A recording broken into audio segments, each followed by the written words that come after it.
Hi everyone, it's Averse here. I'm the current rank 1 on the global server for Where Winds Meet 1v1 Arena. I'm here today to make a tier list for weapon combinations in PvP 1v1 Arena. I will be covering all the weapon combinations that I see frequently in Mythic. If a weapon combination you see is not on my list, it is likely 1, not good, or 2, not played enough for me to consider. Quick forewarning before I start. This tier list is my own personal opinion after playing 4,493 matches on the global server, maintaining a 88.5% win rate and achieving rank 1. In no means do I think I know everything about the game. However, I do know a lot more than most, and that is my goal to share with you today. With that being said, I hope you all enjoyed the video. Okay, just a heads up. I'll be trying to do this in one take to give a more authentic feel with my explanations and split-second thoughts on each build. I do apologize in advance if it is slightly scuffed because of that. I'll be tiering these weapon combinations based on how hard they are to play verse, and I will also take into account the skill ceilings of some of the builds. If a build requires a higher level interway to be more effective, I will mention it and say where I think it is right now and where I think it is with the interway leveled up. Let's begin with the Nameless Sword DPS Fan. I also want to mention the categories we have. I think they're pretty self-explanatory. If it's an S, it's absurdly OP. If it's an A, it's good. If it's in B, it's mid. If it's in C, I wouldn't recommend using it. Okay. Let's begin with the Nameless Sword DPS Fan, which is right here. This build, I see some players on ladder using it. I don't think it's necessarily bad, but I don't think it's necessarily good. I think there are better weapon combinations you can use, and because of that, it will take a spot in the mid section. And to piggyback off of that, the build that I think is a direct upgrade to this build is Nameless Sword Strategic Sword. And because of that, I will put it in good, in A tier. This build, in my opinion, is just a better variation of the Nameless Sword fan. And meanwhile, while we're talking about this, let me just go ahead and put this here. So the Nameless Sword DPS Fan and the Strategic Sword DPS Fan, they kind of have the same goal, where you're looking to do the fan knockup and you're looking to combo out of it. If you're choosing the Strategic Sword, you're relying more on your combos, and if you're choosing the Nameless Sword, in that you're relying more on your neutral game. You're going to have a stronger neutral game if you pair the Nameless Sword with the DPS Fan over the Strategic Sword with the DPS Fan. So with that in mind, I don't think they're necessarily bad, but there are better weapon combinations. And I think the Nameless Sword Strategic Sword weapon combination is just a direct upgrade to it. Okay. The next one on the list is the DPS Fan DPS Umbrella, which is a very, very popular build. If you watch my stream, you'll see me verse a guy named Sosa. He plays this build a lot. I think this build is extremely good. I want to mention this build gets better with higher tier interways. With higher tier interways, this build will, like, I still maybe wouldn't put it in S, but it does get a lot better. I would definitely, if I'm tiering this, okay, I will say I will try to tier this from left to right. Let's just get that out there. So if this interway was higher, if you had max interways for this, I would put this higher.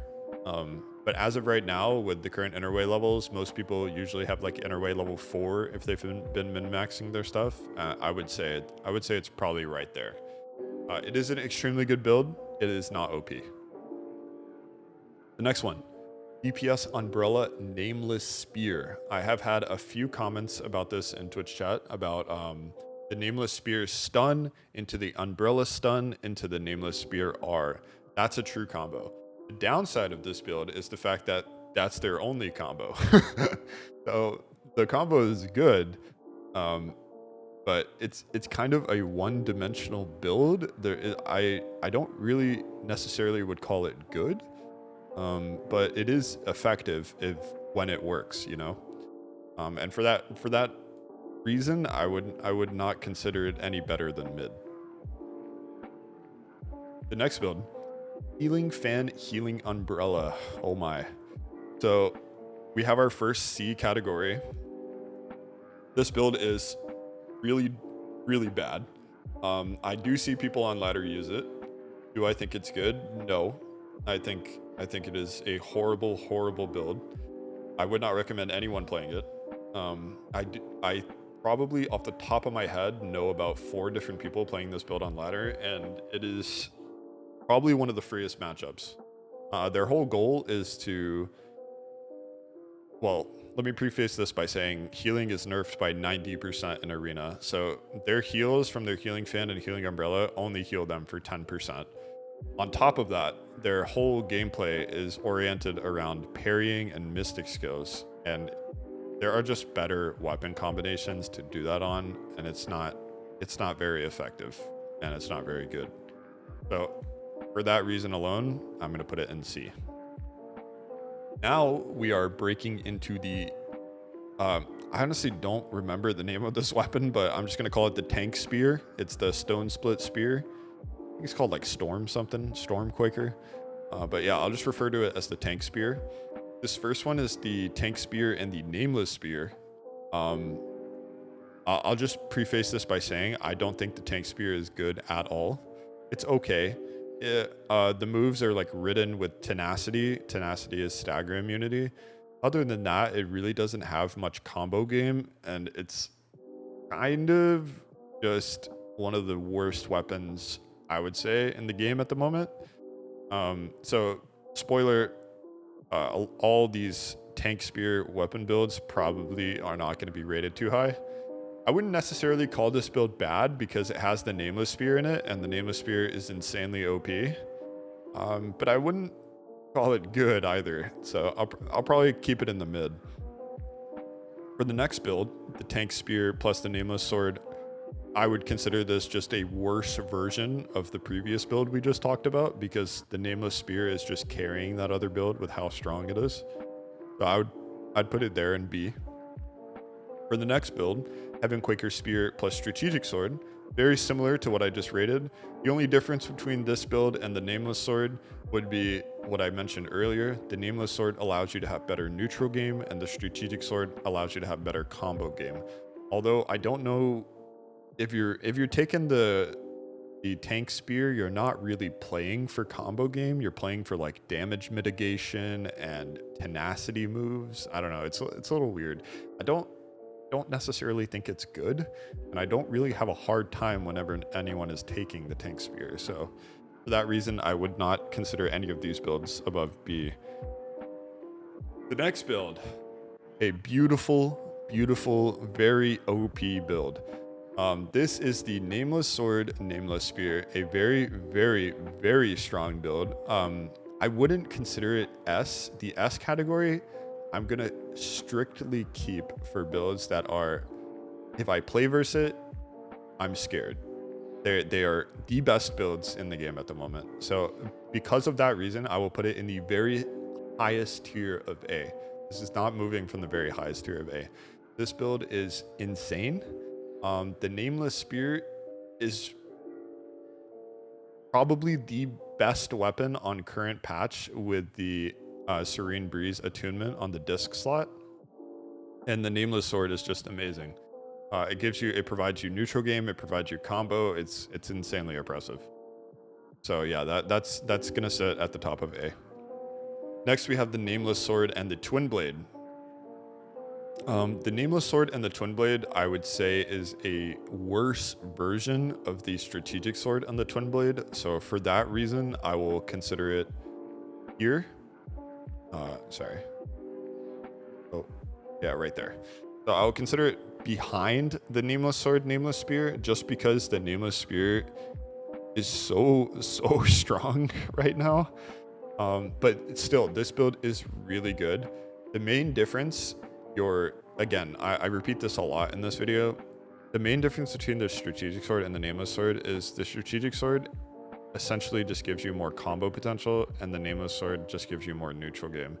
And if there's a question in the comments like what is neutral game? Neutral game is just when you and your opponent are neither in a disadvantage or an advantage state. You're just like basically the start of the game. Like when you can shoot them with a bow, you can do anything you want. Neither of you are like plus or minus on the other person, right? So let's just straight up talk about Strategic Sword Twinblade next. This is one of the better builds in the game right now. I was talking to Zua. He is a player that plays on the Japanese server in global. I was originally not going to put this build in S tier. He was telling me how he thinks this build, skill ceiling wise, is really, really high. And Zua is a player on the Chinese server, so I will just trust his opinion about this. He is a very good player. I personally, from my anecdotal experience, I would not say this build is higher than A, but I do agree with him that I have not played players that have really shown the full potential of this build. He also commented that the Strategic Sword Twinblade is a extremely high skill cap build. So please keep that in mind. I will, yeah. I think I've said all I wanted to say about that. Yeah. I don't play verse it much, and when I do play verse it, it doesn't seem very well executed, but I have seen his gameplay and it looks insane. So for that reason, I will put it in S. Next, we're going to be talking about the Strategic Sword Nameless Spear, which is the build I coincidentally play. This build, easy S tier. It's extremely broken, mainly because of the Nameless Spear disc attunement that gives you an extra Serene Breeze. Paired with the Strategic Sword, you can do some nasty combos. Basically, if you don't have your Serene Breeze and I catch you, you're going to be... It's basically like an 80% of your HP combo. And it's extremely strong. It's not... Yeah, it's hard for me to comment anything other than saying it's OP. It's just straight up OP. Yeah. And next we have the Thundercry Blade and the DPS Fan. The Thundercry Blade and the DPS Fan would be going... This is a really weird build. I don't think it's good. I don't think it's bad. It's definitely better than any of these spears. So I think I would put it like somewhere here in mid. The next one we do Thundercry Blade Healing Fan. I don't think this build is good at all, especially with the current meta of the Nameless Spear. So let's put this maybe... It's so hard for me to put any variation of a healing build anything above C, so I'll probably put it in C. I don't think the Thundercry Blade is that bad, but you're kind of just like sacking your second weapon slot, putting a healing fan there, so I think this is an easy C for me. The next build, we have the Thundercry Blade plus the Tank Spear. This build is actually not that bad. This build will get a lot better when we get access to the Saber and you can replace the Spear. Like if this was the Thundercry Blade plus Saber, it would be like easy A, potentially S, depending on how it plays, but I don't have any gameplay versus it. I've only watched gameplay of it. But this build by itself, I would probably put it like... I'd probably put it like somewhere here. I don't necessarily think it's good. And the fact that it's countered by the Nameless Spear so hard makes me not want to recommend it, especially for our current patch. Tank players using the Strategic Sword Nameless Spear build, tank players are at an extreme disadvantage whenever they play the Nameless Spear. The Nameless Spear is basically a direct hard counter to their playstyle. It's kind of crazy. The next one, we have the Thundercry Blade plus Healing Umbrella. Again, I really can't recommend any healing weapon in PvP at the moment. They're just so bad. The Thundercry Blade, not bad. Healing weapon, really bad. I see some people use this. I don't think it's good. There's so many other better combinations you can use. Speaking of better combinations, let's talk about the Thundercry Blade Nameless Spear. Although I find this combination extremely weird, it does have access to the Nameless Spear, which is very OP, and because of that, I will instantly just put it at the top of mid, maybe at the bottom of A, somewhere in this category. I think I'll just leave it here though. Very weird weapon combo. I don't understand why you would pick the Thundercry Blade with the Nameless Spear, because the Nameless Spear is basically like you only use it for the Q button and you want your secondary weapon to be your damage combo extender weapon, and the Thundercry Blade is just not offering that. Although I don't think it's a bad build. I definitely don't think it's good. So we'll probably keep it there. Next, we have Twinblade and the DPS Fan. This is also another weird build. This is going to go under the category of the other fan builds, like somewhere around here. I think... Okay, actually, let me reorder these. I think the strategic is going to go here, and twin is going to go here. Yeah, I think the strategic, out of all these DPS fan variation builds, strategic's definitely the better one, probably. I'd say Twinblade is maybe the same. Like, they kind of offer the same combo potential. They're a little different in what you want to do, but the playstyle is probably very similar. So yeah, I would probably put it somewhere like here. The Twinblade plus Nameless Spear. This combination, it's probably going to go right here, right next to Nameless Sword, Nameless Spear. I still think the better of the three combinations is Strategic Sword, Nameless Spear. So the Nameless Sword variant or the Twinblade variant, I think they're all good. Don't get me wrong. But if I'm making a tier list and I'm making one above all else, the Strategic Sword variant is definitely the best variant for me from what I've tested. So I would put them something like this. The last build we have, which coincidentally is also another S tier build, is the Twinblade and the Ropedart build. This build is fucking insane. It's so strong. I wouldn't say it's stronger than Strategic Sword, Nameless Spear, but okay, well, let me preface this by saying if you have the Vendetta Innerway at tier 4, this build is easily S tier. Vendetta level 4, easily second best build in the game you can run right now. No Vendetta level 4, I would say maybe at the bottom of S. I would consider it maybe worse than the Strategic Sword Twinblade. But Vendetta, let's just assume that it's Vendetta level 4. I will put it here. I also just realized that I forgot the Strategic Spear plus Strategic Sword. So let me quickly add that because that is a very popular build and very strong. This build, easily A tier. Where am I going to put it in A tier? I would probably put it... Oof, this is a hard one. So this Strategic Spear plus Strategic Sword is probably some of the highest combo damage in the game that we have right now. But the main weakness the build has is the fact that it cannot chase people down easily. It's very limited on its mobility. You're kind of just relying on Strategic Sword R to chase people. But that being said, if you do catch people, you do a lot of damage, which is the main benefit of this build. I'll probably just put this somewhere in A tier, and then I'll sort these out right now. All right, and that concludes it. I sorted them from left to right in terms of what I think is the strongest. And this would be my final tier list. So I hope you guys enjoyed the video. Please like and subscribe, and I'll catch you next time.